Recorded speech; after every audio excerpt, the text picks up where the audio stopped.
everyone? Welcome back to No Adults Allowed podcast. It's your host here, Precious Berry, and today we have an amazing episode. Today we have with us Mr. Jeremiah Mathis. How are you? I'm good. Thank you for having me on. Yes, we really appreciate it. Just tell us about you. What's your name, your age, what school did you attend? I heard you just graduated. Yep, I did. My name is Jeremiah Mathis. I'm 18, and I graduated from Belleville East High School, so I'm a Lancer.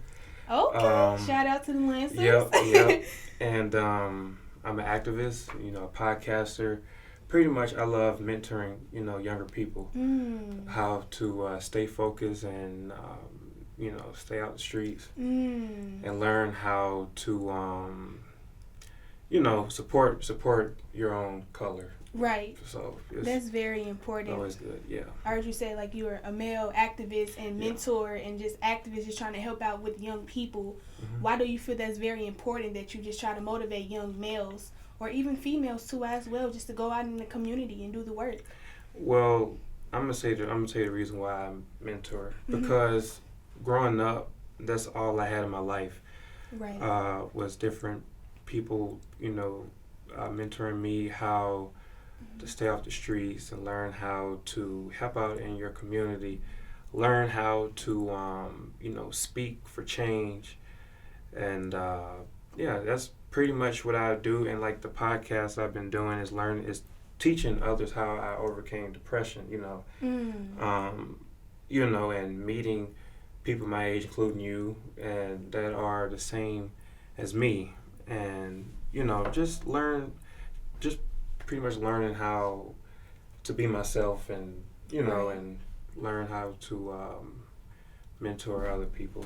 Right. Was it someone specific in your life, a family member, a friend, a cousin, a school member, etc., who just inspired you to do the work and just inspired you just to use your voice and talk about depression and talk about mental health? Well, I'm going to be honest. Growing up, I was always told that I was related to Coretta Scott King. Right. Mind you, I've always loved Martin Luther King work when I was little. And then, it that stuck with me, him being this black man in this racist world, fighting for change, and not in his community, but the whole community, and around the world. So now, Coretta Scott King, learning from her, not only being my cousin, but learning of her being Martin Luther King's wife, and the stuff that she did, that really inspired me to go out and start trying to make a change myself, and and learn different things about the stuff that she did after he passed away. It kind of just stuck with me, so it's kind of I'm continuing her legacy in my way, as being there for the younger generation. Definitely. Speaking to them so they can follow that path as well. You hit on a good point, because I know when I was I was a sophomore entering into my junior year.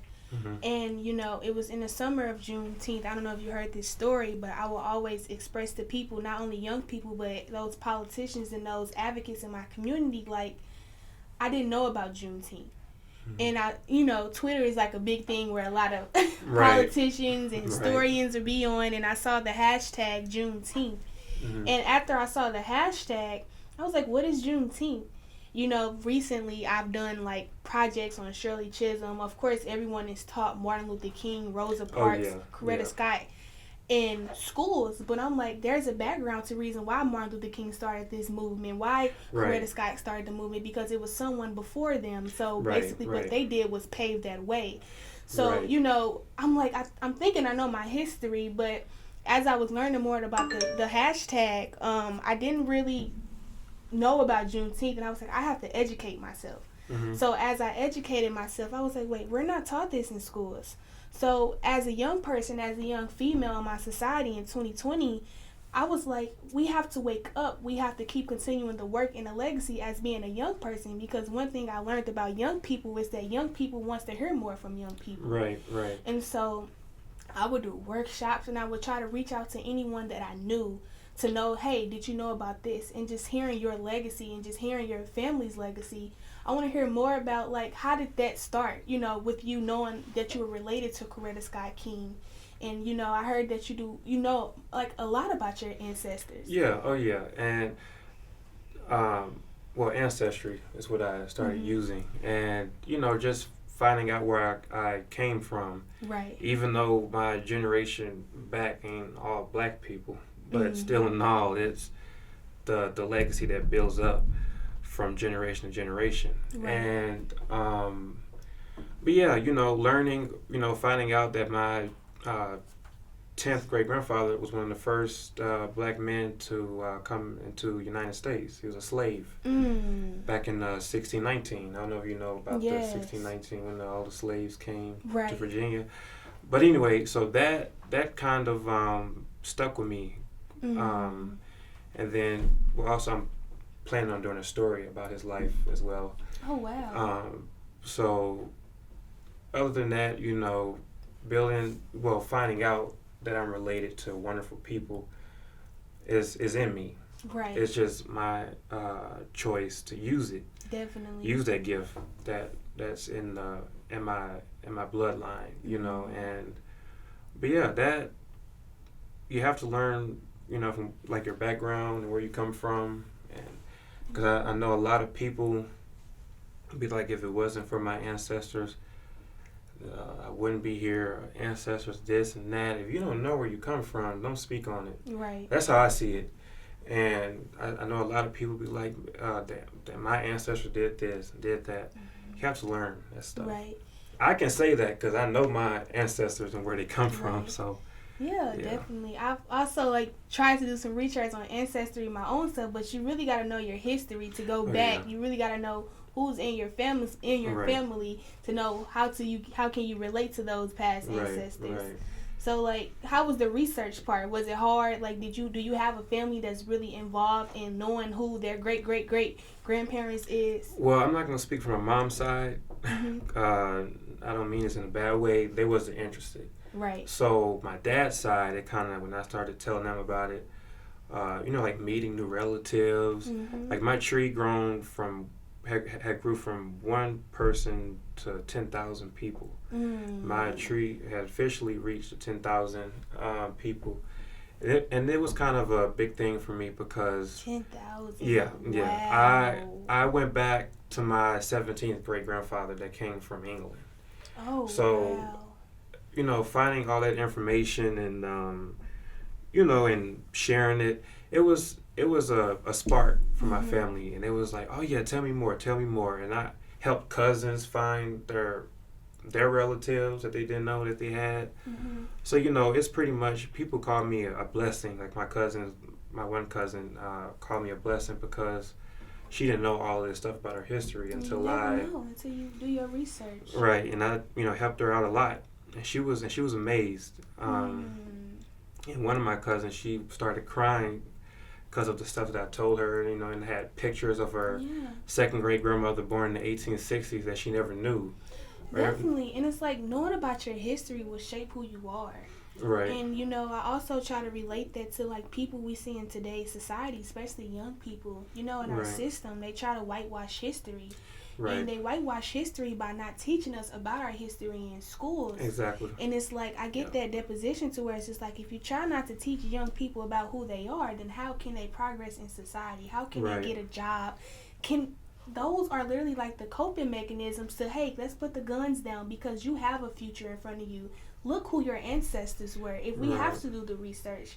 But again, it's all about that research piece. And I just want to, like, congratulate you for doing that research. Yeah, I appreciate that. And that. also, it's just, like, you're amazing. Just, you know, you don't have a lot of young people at your age that's trying to figure out who their family were from centuries ago. Yeah. So you also hit on mental health. I heard that you spoke about earlier. Like, tell me more about just, like, your start off depression and, like, how did that go about? Well, I was about 7 years old when it came in, and around that time, it felt like I wasn't loved by my family, even though I was. But to me, it just felt like I wasn't, being loved how everybody else was loving their, family and stuff. So, being, 7, going on 8, 9 years old, it was hard. Right. Experiencing suicidal thoughts. It was. Yeah. I'm not like when people say you shouldn't talk about it, but I'm talking about it because it brought me a long way. Definitely.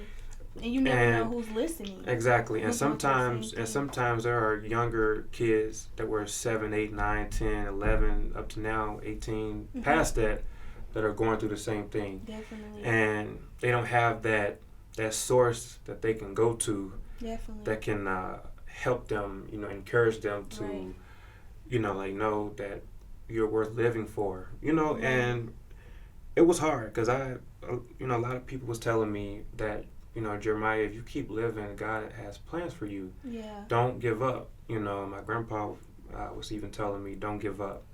Just, talk to somebody, call somebody, the hotline, the suicide hotline.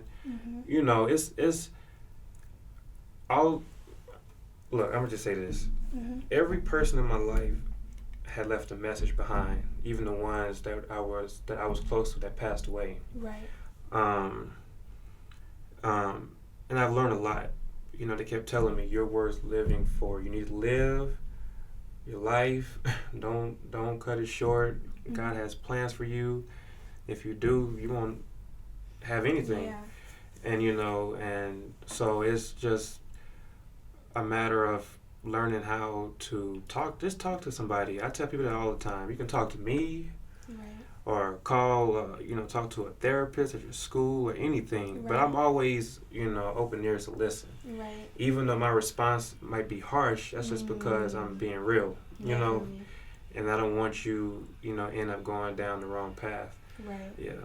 I think I can definitely relate to you because, like, in my childhood, I think what got me to where I am now was because that I use my voice. And I use my voice in a way to where it's that I wanted to make sure that I had to inspire the next generation above me and under me.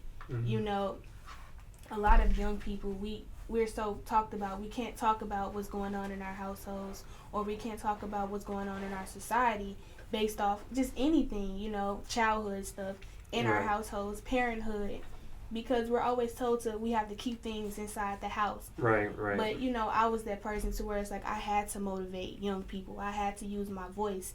And, I was feeling like, God will literally put our purposes right in front of our face. Exactly. And it's like no matter how far you would try to run away from it, it would still come back to you. Exactly. And, that was me. I experienced just by using my voice in my own household. And some people would say, why didn't you give up? And I would say, why wouldn't I? Like, it's my purpose, it's my goal. Some days may be stressful as me being in politics or me being involved in activism, but again, if something's your purpose, it's going to come back to you. You can't really escape it. And that's what I see in you, just by you using your voice and talking about your story, because you never know who's listening. Exactly. Yeah, and that vulnerability piece too as well is important. Right. Yeah, and it was just me, being around older people. I learned a lot. And like one of the mothers of the church would come to me and be like, you trying to take your life? Right. And she told me, she said, I see good in you. She said, you don't need to do that. Right. And that stuck with me, but I kept on pushing in the back of my mind and just was like, nah, don't nobody love me. But, like God spoke to me and told me that you are here for a reason. Right. I'm starting to see it now because I'm here. Yeah. And I'm, mentoring the, like I said, younger kids on to keep living and just, get out here and experience things, go places, spend time with friends, go travel, whatever. You have to enjoy life because it's not promised. Life's not promised. Definitely. So I heard you host a big event for Coretta Scott King's legacy. Yeah. So what you call it, the CSK? The CSKC. Yeah. So the Coretta Scott King commemorative. Yeah. So every year in July, people ask me why July. I don't know. It was just on my mind, and my team that I had, we all had ended up, saying that we're gonna go for July 17th as always. So when we started, I didn't think it was going to go well. But hold on, let me just say this. The reason why I have it is to honor her legacy. Okay. The stuff that she did for this world and for people to remember her husband's legacy, she did a lot. And I want people to know what she did, Right. and for people to understand the stuff that she did for her husband after he passed away. She she got the King Center started, and that grew. Thank God to Bernice taking over. But yeah, and that. So my organization, we ended up doing it, of course, and we had we choose up to 6 or 7 young black women. Not just in Illinois or Missouri. He In California. went out in California. California, Yeah. yep. Amila, and yeah, it was a good start Right. for the commemorative. And then we had our 2nd annual commemorative last year in July. And you spoke. Yeah, it was amazing. Yeah, Literally, yeah. just, that piece of just not just saying just another young person, just getting not just me or just not just you doing the work, but they may not always be in St. Louis. Like, we're scattered around. Right. And it's like leaders are scattered around, but it's important that we grasp onto them. So, Right. yeah. So I went from Detroit, California, Inglewood, California. So how do you see this year? Well, you got to continue the legacy. So how do you see this year? Well, actually, my team and of course Asia, we all decided to give it a shot of going for it again. We ain't gonna speak into what happened last year. In the middle of it, I mean, progress is perfection. You got to go through the progress to get the perfection. That was hilarious, but hopefully this year we won't have that problem again. Hey, it wasn't that bad. No, it wasn't that bad. It wasn't. I was just cracking up laughing. Yeah. But anyway, I would say it was the adults trying to log back into the Zoom. Yeah. That was hilarious. That whole younger thing. Kids know how to work technology. Right. But, that was hilarious, but it turned out pretty good. And we did certificates. We had our first award ceremony. And it was amazing. This year is going to be better. Hopefully, I can. I'm not going to speak it right now, but later on in the month, in the year, we'll talk about it. Yeah. So we're going to have a lot of more special guests and stuff like that to speak. Hopefully Bernice will come on this time. So how was it like getting close to like the King family? Like. Oh, it was hard. Really? Even though by me being a cousin, I'm just stepping to the picture. It was kind of hard. Like Bernice know who I am. I spoke more with Dexter, his wife. Can you tell people who is Miss Bernice for? Oh yeah. So Bernice King is Martin Luther King and Coretta Scott King's daughter, who is now the CEO of the King Center. Okay. So she's been doing a lot. Oh. Okay. Yeah, she's kind of like my inspiration too. Really. Seeing her and Martin III. I was gonna say his nickname, but Martin III. Yeah. So it's amazing, seeing the stuff that they do. So is it like a sense of responsibility just being kin to them? Like, do you feel that you have to carry yourself a certain way? Yeah. It's like, I feel like you have a lot of pressure on you because how you present yourself, you never know who's watching you. So it's like when you're being a part of a legacy like that, it's like, whoa, I got a lot of weight on my shoulders. I don't want to say the wrong thing, do the wrong thing because you never know who's watching. So how is that like reality? It's probably well, I'm gonna just say this: carrying myself a certain way. When people know who I'm related to, they already know. Oh yeah, he's not one of them, roughnecks or whatever you want to call it. Right. Because my great grandmother, as I found out, she was an activist too. Oh, really? She's related to Coretta, so she, had to carry herself a certain way, and her children, and it just passed down to me. Right. So learning, when you related to somebody big like that, you gotta, make sure you're carrying yourself Right. in the right, direction. Yeah. And it's just like a lot of like young people too. I look at it to where it's like they may not have a big role model in their lives, or they may not have a responsibility that they have to hold. But again, us young people, we have to be mentors to other young people, because Right.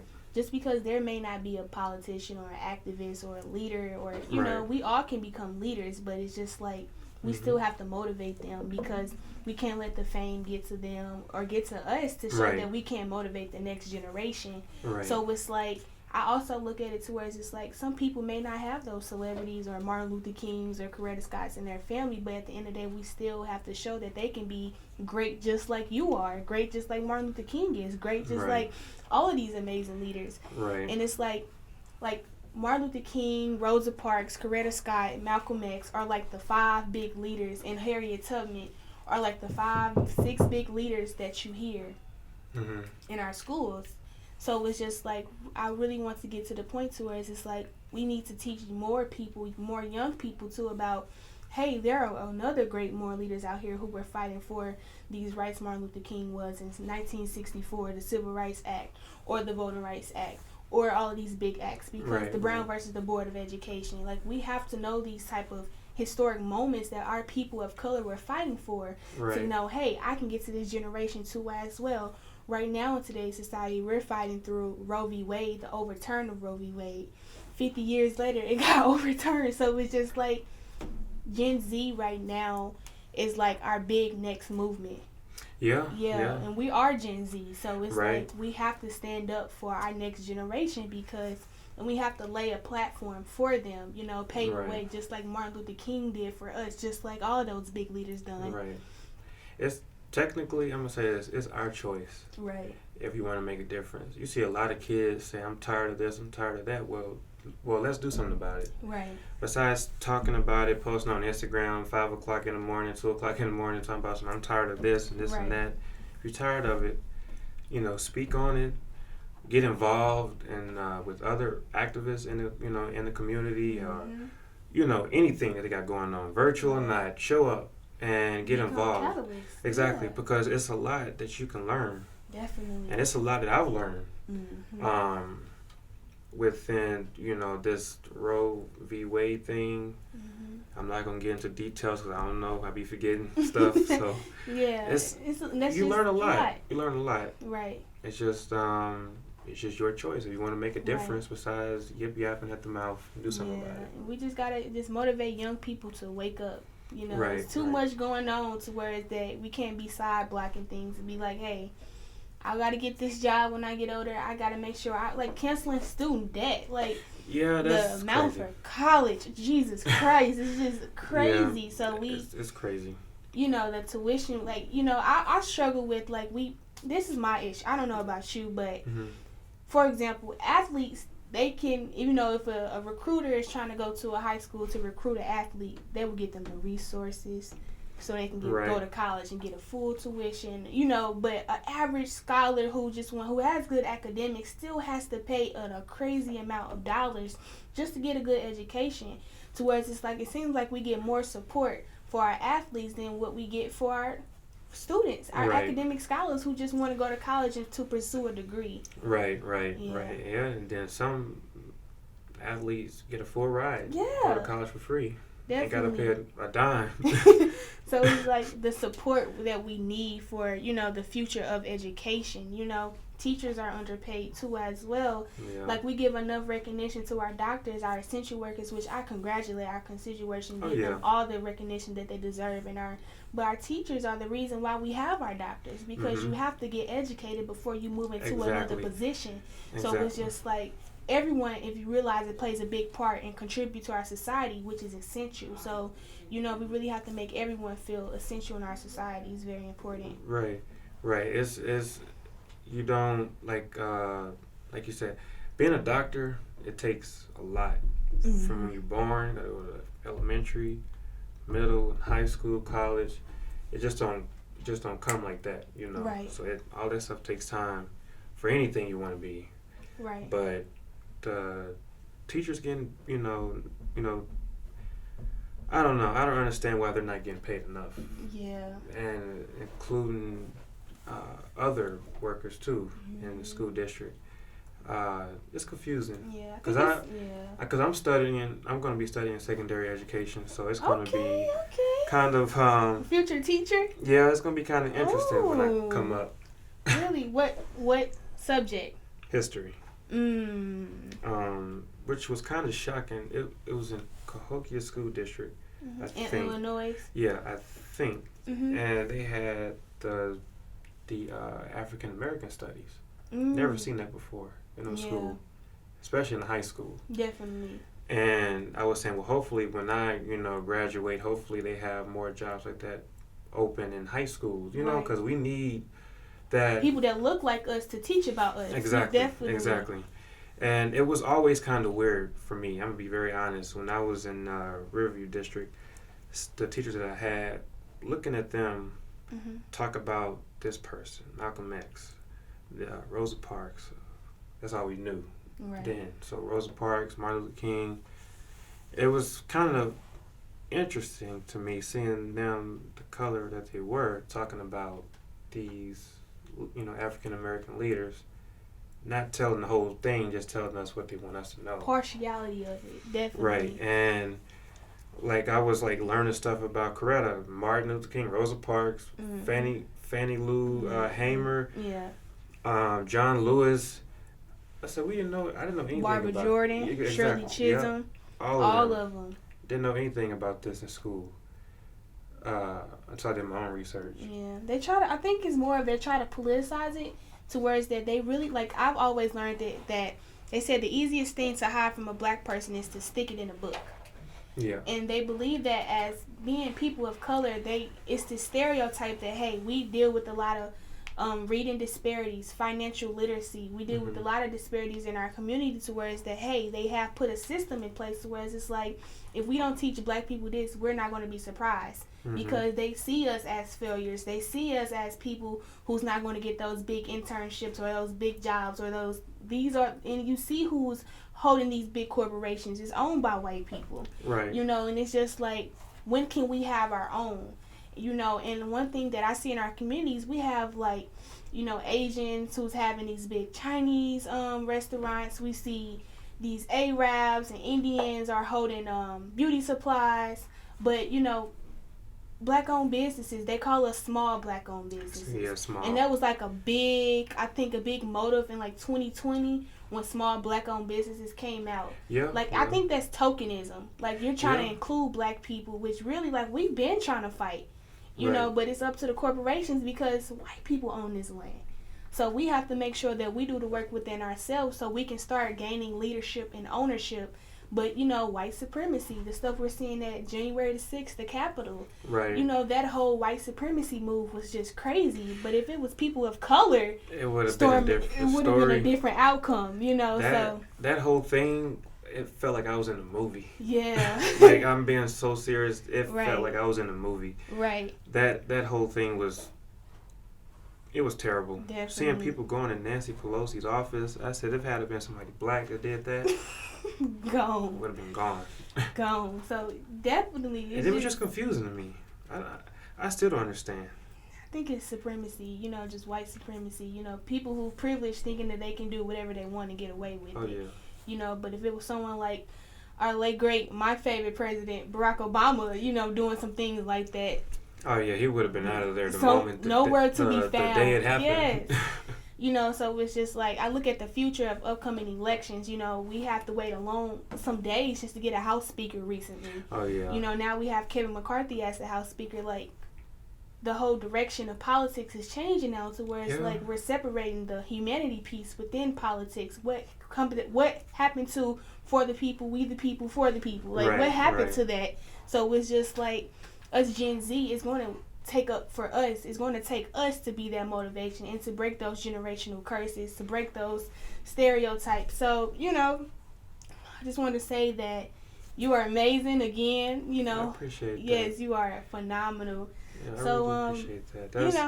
This was amazing. When you had sent me that text, I was like, hey, I want to come on the podcast.